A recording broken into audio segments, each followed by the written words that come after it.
नमस्कार दोस्तों, आज के वीडियो में आप सभी का स्वागत है। आज हमारा टॉपिक है LR0 पासिंग टेबल। ये बहुत ही इंपॉर्टेंट टॉपिक है।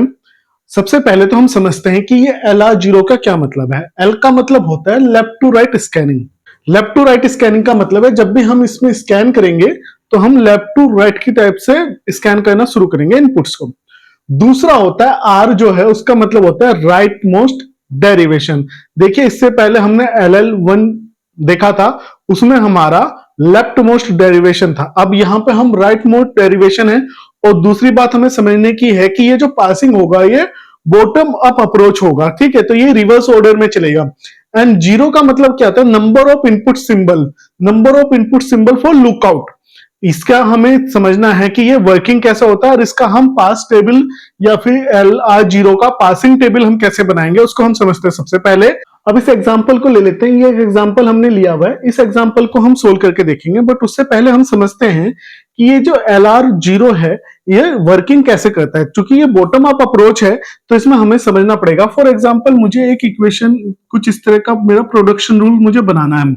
तो इस प्रोडक्शन रूल को बनाने के लिए जब मैं इसको बॉटम अप अप्रोच चलूंगा तो मुझे इसको स्कैन करना पड़ेगा। तो मैंने इसको स्कैन किया तो ये आईडी बना कहां से? ये आईडी कहां से आया? ये आईडी आया है टी से। तो मैंने इसको नोट डाउन कर लिया कि भाई ये टी से आया। सेम ये आईडी भी कहां से आया है? ये भी टी से आया है। ये बॉटम अप अप्रोच है तो मैं रिवर्स ऑर्डर में जा रहा हूं। ठीक है, रिवर्स ऑर्डर में इनको बनाता हुआ जा रहा हूं। फिर इसके बाद में ये टी कहां से आया? तो अगर मैं टी को देखूं तो ये टी जनरेट हुआ है ई के थ्रू। ठीक है, तो मैंने ई लिख दिया। अब इनको अगर मैं देखूं ये टी और ई ये पूरा कहां से आया? टी प्लस ई ये दोनों कहां से मिलके आए हैं? ये दोनों मिलके आए हैं टी से। तो ये मेरा हो गया रिवर्स ऑर्डर। ठीक है, इसको हम समझते हैं कि इसको हम कैसे यूज करेंगे। सेम यही स्कैनिंग प्रोसेस हमारा यहाँ पे यूज होगा। तो इसके लिए मुझे सबसे पहले हमें यूज करना पड़ेगा LR0 कैनोनिकल आइटम। अब कैनोनिकल आइटम्स को ऐड करने के लिए मुझे सबसे पहले जो निकालना पड़ेगा वो है ऑगमेंटेड ग्रामर। ऑगमेंटेड ग्रामर क्या होता है? देखिए जब हम कोई भी एग्जांपल लेते हैं इसके अंदर मे भी एक हो सकता है स्टार्टिंग सिंबल हो। इस स्टार्टिंग सिंबल का हम डैश बना लेंगे और इसको हम लिखेंगे डॉट एस। अब इसका मतलब यह है कि ये मैंने एक ऑगमेंटेड ग्रामर इसकी प्रोडक्शन रूल के अंदर इंक्लूड कर दिया। एक एक्स्ट्रा प्रोडक्शन रूल हम लिख देंगे। और इस डॉट का क्या मीनिंग है? इस डॉट का मीनिंग ये है कि अभी तक मैंने एस को स्कैन नहीं किया है। इससे पहले का स्कैन हुआ है, इसके बाद का स्कैन नहीं हुआ। इससे हमारा यह समझ में आ रहा है।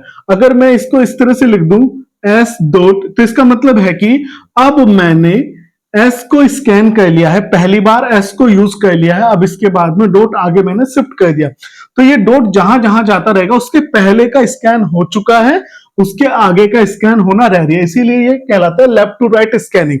हम लेफ्ट साइड से स्कैन करते हुए चलेंगे। ठीक है, अब इसको हम यहां पे एक ऑगमेंटेड ग्रामर ऐड कर देंगे। क्योंकि यहां पे जो हमारा स्टार्टिंग सिंबल है वो है ई, तो यहां पे जो ग्रामर ऐड होगा वो हो जाएगा ई dash tends to dot E. इसका मतलब यह है कि ये जो ई है मेरा अभी तक स्कैन नहीं हुआ है, डॉट पहले लगा हुआ है। अब चूंकि ये एक नॉन टर्मिनल है, वेरिएबल है, तो मुझे इसके सारे प्रोडक्शन मुझे यहां पर इंक्लूड करने पड़ेंगे। तो उनको भी विदाउट स्कैन के मैं लिखूंगा। तो विदाउट स्कैन के सेम ये इक्वेशन जो लिखा जाएगा वो कुछ इस तरह से लिखा जाएगा कि पहले डॉट आ जाएगा अभी तक क्योंकि कोई भी इनपुट रीड नहीं हुआ है, कोई भी आपका टर्मिनल या नॉन टर्मिनल स्कैन नहीं हुआ है। सेम नेक्स्ट प्रोडक्शन इनका मैं नंबर डाल देता हूं। ये 1 प्रोडक्शन है, ये 2 प्रोडक्शन है, ये 3rd प्रोडक्शन रूल है। ठीक है, इसको मैं बना लेता हूं। तो फर्स्ट प्रोडक्शन रूल को मैंने लिख दिया, अब सेकंड को मैं लिखता हूं। ठीक है, तो ई टेंस टू टी और डॉट कहां लग जाएगा? पहले, क्योंकि अभी तक टी स्कैन नहीं हुआ है। इसी तरह से चूंकि ये टी जो है ये नॉन टर्मिनल है तो मुझे इसका भी प्रोडक्शन लिखने पड़ेंगे। तो इसका प्रोडक्शन कौन सा है? 3rd वाला। तो T tense to dot ID. ठीक है, ये मेरा एक प्रोडक्शन रूल बन गया है। ठीक है, इसको मैं बोल सकता हूं कैनोनिकल आइटम 0। इसको मैंने ये कह दिया कि पहला स्टार्टिंग है या बैच 0 है। इसके बाद में हम 1 1 करके स्कैन करेंगे और उसके बाद में देखेंगे कि हमारा डॉट कहां शिफ्ट हो रहा है। स्कैनिंग के बाद में मुझे क्या मिलता है और क्या ये मेरा रिड्यूस हो भी पा रहा है या नहीं।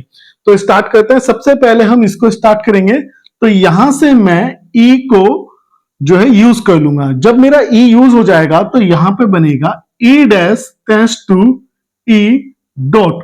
चूंकि ये डॉट आगे शिफ्ट हो गया, क्योंकि ई यूज में आ चुका है। जब ई यूज में आ चुका है, स्कैन हो चुका है, तो ये डॉट आगे शिफ्ट हो गया। जब हमारा डॉट आगे शिफ्ट हो चुका है, अब इस डॉट के बाद में अगर कोई भी मेरा सिंबल लाइक टर्मिनल या नॉन टर्मिनल बचा नहीं है, इसका मतलब है मेरा रिड्यूस हो चुका है। But in case of augmented grammar तो ये मेरा एक्सेप्ट हो चुका है, तो इसको मैं कहूंगा कि एक्सेप्टिंग स्टेट है। तो इसके सामने मैं लिख दूंगा कि एक्सेप्ट हो चुका है। ठीक है, इसके बाद में जो नेक्स्ट प्रोडक्शन है उसको मैं लिख दे हूं, तो यहां पे मैं टी को यूज कर लूंगा। और जब मैं टी को यूज कर लूंगा तो प्रोडक्शन रूल कुछ इस तरह से बनेगा, E tends to T dot plus E. ठीक है, ये डॉट आगे शिफ्ट हो जाएगा, तो ये मैंने लिख लिया यहां पे। इसके बाद में फिर नेक्स्ट वाला हो जाएगा, इसमें भी टी यूज हो जाएगा, तो ये नेक्स्ट प्रोडक्शन बचेगा ई टेंड्स टू टी डॉट, ये आ चुका है। अब ये एक अलग से प्रोडक्शन मेरा बन गया जहां पे टी यूज हुआ था। अब यहां पे नेक्स्ट वाले में मैं बनाऊंगा, यहां पे आईडी यूज हो जाएगा। जब आईडी स्कैन हो जाएगा तो डॉट आगे शिफ्ट हो जाएगा, तो मेरा बचेगा टी टेंड्स टू आईडी, और जो डॉट है वो आगे चला जाएगा। अब इसमें भी अगर हम देखें तो ये वाला मेरा जो है रिड्यूस हो चुका है। ये रिड्यूस कैसे हो चुका है, क्योंकि यहां पे मैं जो है डॉट आगे शिफ्ट हो गया और इसके बाद में कोई भी टर्मिनल या नॉन टर्मिनल बचा नहीं है, तो ये मेरा क्या स्कैन हो चुका है, तो ये रिड्यूस हो चुका है। इसके बाद में अब ये वाला पेंडिंग है, ये एक्सेप्ट हो चुका है, ये रिड्यूस हो चुका है, इसको फिर आगे हम फर्दर कंटिन्यू करेंगे। तो इसको फिर से कंटिन्यू करते हैं, यहां पे फिर से मेरे को अब ये प्लस साइन जो है अब ये रिड्यूस हो जाएगा या ये यूज हो जाएगा। तो जब इसको हम यूज कर लेंगे तो हमारा आ जाएगा E tends to T plus dot E. अब यहां पे इशू क्या है कि ये तो हो गया मेरा। अब जो सेकंड प्रोडक्शन है इसको अगर मैं देखूं तो ये ऑलरेडी रिड्यूस है, क्योंकि इसके बाद में कुछ बचा नहीं है, तो मैं यहां पे शॉर्ट में लिख देता हूं कि ये रिड्यूस हो चुका है। अब ये वाला प्रोडक्शन है, इसमें डॉट से बाद में क्या है हमारा टर्मिनल, नॉन टर्मिनल। और जब ये नॉन टर्मिनल है तो मुझे इसके भी सारे प्रोडक्शन लिखने पड़ेंगे, तो इसके सारे प्रोडक्शन फिर से यही सारे तीनों प्रोडक्शन मुझे यहां पे लिखने पड़ेंगे। तो फिर से मैं इनको लिख लेता हूं, E tends to dot T plus E. Then second production है E tends to T, dot पहले आ जाएगा, एंड देन थर्ड प्रोडक्शन है T tends to dot ID. तो ये मैंने प्रोडक्शन मेरे सारे आ चुके हैं। अब फिर से हम आगे इनको कंटिन्यू करेंगे, फिर से हम स्कैन करेंगे। तो यहां पे इसको मैं एक बॉक्स बना देता हूं ताकि मुझे याद रहे कि ये कौन सा मेरा आइटम था। इनका नंबरिंग अभी हम कर देंगे। यहां पे फिर से ई यूज में आ जाएगा। जब ई यूज में आ जाएगा तो मेरा बन जाएगा E tends to T plus E dot. अब ये वाला जो है फिर से रिड्यूस हो चुका है। ठीक है, ये रिड्यूस क्यों हो चुका है, क्योंकि जो है डॉट आगे पहुंच चुका है। अब फिर से ये तीन बचे, इन तीन में जो ये टू है, दो कॉमन है, तो इनका मेरा टी यूज में आ जाएगा। जब इनका टी यूज में आ जाएगा तो ये बनेगा E tends to T dot plus E, और ये बनेगा E tends to T dot. अब अगर ये मैं देखूं तो ये वही प्रोडक्शन है जो ये वाला प्रोडक्शन है, तो मैं इसको इधर ना लिख के मैं इसको डायरेक्ट इधर लिख देता हूं। तो यहां से मैं इसको घुमा के सीधा यहां पे दिखा देता हूं। ठीक है, अब सेम ये वाला प्रोडक्शन है, यहां से फिर से आईडी यूज हो जाएगा, तो आईडी यूज हो जाएगा तो डॉट इधर आ जाएगा। अब इसको मैं लिखूंगा T tends to ID dot.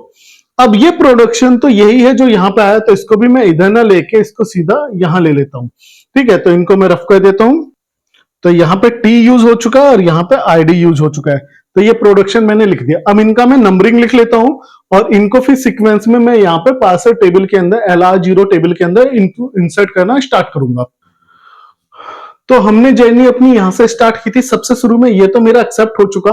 Second number पे यहां से स्टार्ट किया था, यहां से ये गए इस वाली इक्वेशन पे, यहां जाते जाते ये रिड्यूस हुआ था, तो इसको मैं रिड्यूस 1 मान लेता हूं। ठीक है, सेम इसी में यहां पे भी ये रिड्यूस हो गए थे, तो इसको रिड्यूस 2 ले लिया और इसको रिड्यूस 3 ले लिया। ठीक है, ये तो हो गए मेरे रिड्यूस। अब इनके बाद में मैं आइटम नंबर काउंट कर लेता हूं, तो ये आइटम 0 हुआ, ये आइटम 1 हो गया हमारा, ये आइटम 2 हो गया, और ये आइटम हुआ 3, ये आइटम 4 हुआ। ठीक है, और ये आइटम हुआ 5। इनको मैंने नंबरिंग कर दी। अब इनके अकॉर्डिंग मैं इस टेबल के अंदर इंसर्ट करना शुरू करूंगा। तो हम सबसे पहले इस टेबल को समझते हैं। जितने मेरे आइटम्स हैं, स्टेट्स हम इसको समझेंगे कि स्टेट भी कह सकते हैं, कि जितने मेरे स्टेट है उनके नंबरिंग मैंने डाल दी। तो ये 0 स्टेट है, 1 2 3 4 एंड 5 ये नंबर मैंने डाल दिया। इसके बाद में यहां पे मैं लिखूंगा एक्शन। एक्शन के अंदर मेनली टर्मिनल आएंगे, ठीक है, और गो टू के अंदर आएंगे नॉन टर्मिनल। हम इनको मैंने ब्रैकेट्स में आपको लिख दिया है। अब यहां पे मैंने लिख दिया कि यहां पे टर्मिनल क्या क्या है, तो यहां पे टर्मिनल है, प्लस है, आईडी है, ठीक है, और डॉलर साइन हम अपनी तरफ से ऐड करते हैं। इसके बाद जो हमारे नॉन टर्मिनल है वो है ई और टी, इनको मैंने लिख दिया है यहां पे। अब हमने स्टेट लिख लिए, एक्शन लिख लिए, एक्शन के अंदर टर्मिनल हमने लिख दिया आईडी प्लस और डॉलर, एंड गो टू के अंदर नॉन टर्मिनल हमने लिख दिया ई एन टी। अब हम इसको जो है ड्रॉ करते हैं, टेबल को क्रिएट करते हैं। तो सबसे पहले हम जीरो स्टेट में है, तो हमारा जीरो स्टेट आ गया। जीरो स्टेट पे जब मेरे को ई पे था तो मैं कहां पहुंचा, तो आई वन पे पहुंचा, दैट मीन्स कि मैं वन पे पहुंचा हूं। तो यहां पे जब मैं जीरो स्टेट पे था, ई मैंने रिड्यूस किया, ई को स्कैन किया, ई को स्कैन करने के बाद में मैं कहां पहुंचा, वन स्टेट पे, ठीक है, ये मैंने यहां पे मेंशन कर दिया।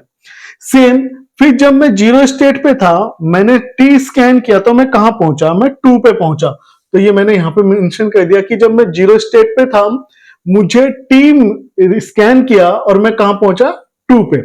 इसके बाद में फिर मैं जीरो स्टेट पे था, आईडी स्कैन किया और मैं कहां पहुंचा, थ्री पे, और थ्री मेरा जो है रिड्यूस हो चुका है।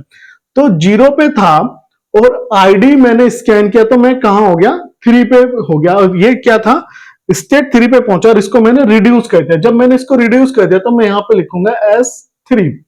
अब ये कहेंगे कि इसको कहते हैं हम शिफ्ट थ्री। देखिए जब हम आगे पासिंग अच्छे से समझेंगे कि ये कैसे वर्क करता है और एसएलआर देखेंगे तो उसमें हमें अच्छे से क्लियर हो जाएगा कि शिफ्ट थ्री का क्या मीनिंग है। अभी के लिए हम नोट कर लेते हैं इसको, इजी रहेगा हमारे लिए कि हम जितने भी रिड्यूस है उसको हम इस तरफ टर्मिनल में एक्शन में शिफ्ट के फॉर्म में लिखेंगे, S one S two S three, इस तरह से हम मेंशन करेंगे। तो यहाँ पे ये रिड्यूस थ्री है तो मैंने शिफ्ट थ्री मेंशन कर लिया, ठीक है। अब उसके बाद में मैं वन स्टेट पे हूं, वन स्टेट पे पहुंच के मैं कहां पहुंचा, एक्सेप्ट स्टेट पे आ गया। तो मैंने वन पे मैंने मेंशन कर लेता एक्सेप्ट। अब मैं इसके पे कहीं पे भी पूरे पे लिख सकता हूं, मैं एक जगह लिख लेता हूं डॉलर वाले पे कि ये मैं एक्सेप्ट हो चुका हूं, ठीक है। तो स्टेट वन तो मेरा एक्सेप्ट हो चुका है। अब मैं स्टेट टू पे पहुंचा। स्टेट टू पे पहुंचने के बाद में मैं देखता हूं कि यहां पे दो चीजें हैं, एक ये वाला है और एक ये वाला है। तो स्टेट टू के अंदर एक तो हो रहा है रिड्यूस, तो मैं इसको मेंशन कर देता हूं सब जगह कि स्टेट टू में मेरा रिड्यूस हो रहा है। तो इसको मैंने लिख दिया स्टेट टू में अंदर रिड्यूस, रिड्यूस एंड रिड्यूस, ठीक है, ये सब जगह मेंशन कर दिया। इसके बाद में मैं यहां पे प्लस मिलने पे मैं स्टेट फोर पे जा रहा हूं, तो यहां पे प्लस पे मैं लिख दूंगा स्टेट टू के अंदर हूं अभी मैं, और प्लस को स्कैन करने के बाद में स्टेट फोर पे पहुंचा तो यहां पे मैं शिफ्ट फोर मेंशन कर दूंगा, ठीक है। इसके बाद मेरा स्टेट थ्री आया, स्टेट थ्री पे मैं हूं और स्टेट थ्री पे मेरा क्या हो रहा है, रिड्यूस हो जा रहा है। तो मैं सब जगह मेंशन कर दूंगा कि ये रिड्यूस हो चुका है। तो रिड्यूस थ्री मैंने मेंशन कर दिया, जो ये रिड्यूस थ्री है ये रिड्यूस थ्री है, सी अकॉर्डिंग नंबरिंग मैंने मेंशन कर दिया। अब स्टेट फोर पे हूं, मैं स्टेट फोर पे हूं। स्टेट फोर पे मेरे को ई मिलने पे मैं कहा गया, आई फाइव में। तो यहां पे ई मिलने पे मैं कहां पे गया हूं, फाइव में। तो ये मैंने लिख दिया कि मैं यहां से फाइव पे गया हूं, ठीक है। उसके बाद आई फोर पे मैं था, जो कि फोर्थ स्टेट है, और यहां पे मैं टी मिलने पे मैं कहा गया हूं, टी मिलने पे मैं गया हूं आई टू में। तो यहां पे टी मिलने पे टू पे गया था, मैं स्टेट टू के अंदर मैं यहां से गया हूं, ठीक है, आई टू के अंदर। देन आईडी मिलने पे मैं कहा गया था, आईडी मिलने पे मैं गया था थ्री के अंदर। तो आईडी जो मेरे को मिला था यहाँ पे, आईडी मिलने पे मैं थ्री पे गया था, तो ये जो है थ्री आ जाएगा, शिफ्ट थ्री हम लिखेंगे इसको, ठीक है। इसके बाद में फिफ्थ स्टेट पे हूं और फिफ्थ स्टेट मेरा रिड्यूस हो चुका है, तो मैं यहाँ पे सब जगह लिख दूंगा कि reduce one and reduce one, इसका मैंने नंबर दिया था रिड्यूस वन, ठीक है। अब इसके बाद में आगे कुछ नहीं रहा, तो ये मेरा कंप्लीट बन चुका है टेबल, पास टेबल या एलआर जीरो पासिंग टेबल भी हम इसको बोलेंगे। अब यहां से कंक्लूजन क्या निकला, तो यहां पे अगर हम देखें जनरली जैसे हमने LL1 में के अंदर देखा था, यहां पे भी अगर हम देखें तो किसी भी अगर बॉक्स या किसी सेल के अंदर एक से ज्यादा अगर मेंशन है हमारे नंबरिंग, तो इसका मतलब है ये LR जीरो पासिंग नहीं है, ठीक है। तो ये हमारा कंक्लूजन निकलेगा, तो इसको मैं कहूंगा कि ये LR जीरो नहीं है। ये मेरा कंक्लूजन निकलता है with the help of this passing tree. जो कि LR0 हमने बनाया था। तो ये बहुत ही आसान टॉपिक है। आई होप आप लोगों को वीडियो अच्छे से समझ में आया होगा। अगर किसी तरह का कोई कंफ्यूजन है, कोई डाउट है, तो आप कमेंट सेक्शन में लिखिए, मैं उसको रिजोल्व करने की कोशिश करूंगा। और आज का वीडियो देखने के लिए बहुत बहुत धन्यवाद। Thank you.